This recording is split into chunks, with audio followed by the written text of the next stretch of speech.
Ranking 10 biggest fantasy football winners and losers from Week 3.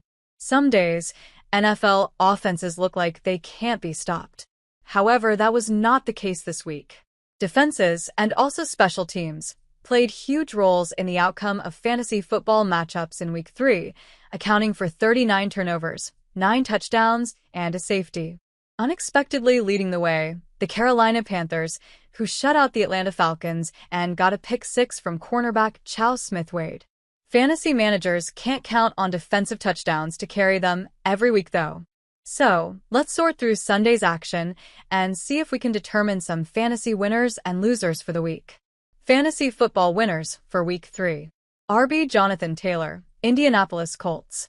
Lost in the Daniel Jones excitement over the first 2 weeks was the fact that Taylor hadn't scored a rushing touchdown. Jones vultured 3 one-yard scores in those games, but Taylor got his revenge at Tennessee. He scored twice from the one and also provided a signature 46-yard score on the way to being the RB1 on the week, pending the Monday night game. RB Jordan Mason, Minnesota Vikings. The Vikings thrust Mason into the workhorse role after starter Aaron Jones' hamstring injury landed him on injured reserve. He was clearly up to the challenge, gaining 116 yards and scoring twice on 16 carries before taking the fourth quarter off in a blowout. Maybe even more important, he helped keep the heat off backup QB Carson Wentz.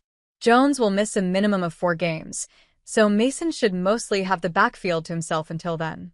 Hunter Henry, New England Patriots.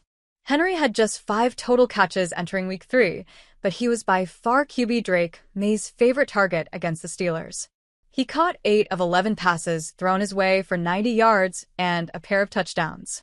After fantasy managers spent so much time trying to identify the Patriots' #1 wide receiver, it might have been the tight end all along. WR's A.J. Brown and Devonta Smith, Philadelphia Eagles. See? The Eagles really do know how to throw the ball. After a pair of exceedingly quiet weeks for the star wideouts, both came alive against the Rams when the vaunted Philly running game stalled. Brown hauled in 6 of 10 targets for 109 yards and a TD, while Smith caught 8 of 9 for 60 yards and also got into the end zone. Tight end Dallas Goedert also added a 33-yard touchdown. Fantasy football losers for Week 3. QB Dak Prescott and WR CeeDee Lamb, Dallas Cowboys. In what looked like a potential smash game against the NFL's 5th worst defense through 2 weeks, the Cowboys instead laid an egg in Chicago. Prescott put the ball in the air 40 times, but totaled just over 250 yards with a touchdown and 2 interceptions.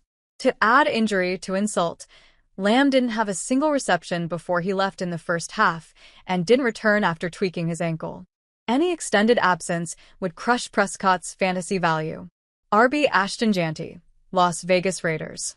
Rookies need time to adjust to the NFL. But fantasy managers who spent a first- or second-round draft pick on this rookie are still waiting for him to produce like one. Against Washington, Jeanty rushed for 63 yards and averaged just 3.7 per carry. Even more concerning, he wasn't targeted once in the passing game. Maybe Trey Tucker, 8 to 145, 3 TD, was too wide open to ignore, but Jeanty needs to create some big plays of his own. Atlanta Falcons offense. Speaking of not being able to break loose, the Falcons were Exhibit A on Sunday. Bijan Robinson was bottled up by the Panthers, getting 13 carries for 72 yards and catching 5 passes for 39. That's a decent day for flex starter, but not a #1 running back. QB Michael Penix Jr., 18 for 36, 182 yards, 2 int, was bench late in the game in favor of Kirk Cousins. Back to the drawing board. WR Marvin Harrison Jr., Arizona Cardinals. Fantasy managers expecting a rebound after Harrison's 2-27 performance in Week 2 were sorely disappointed by his 3-catch, 44-yard effort in San Francisco. He only had 6 targets total and missed an opportunity for a big gainer when he dropped a pass with no defender anywhere in the area. QB Kyler Murray is having his own struggles, 22 for 35 for just 159 yards, which is making it even tougher for Harrison to get on track.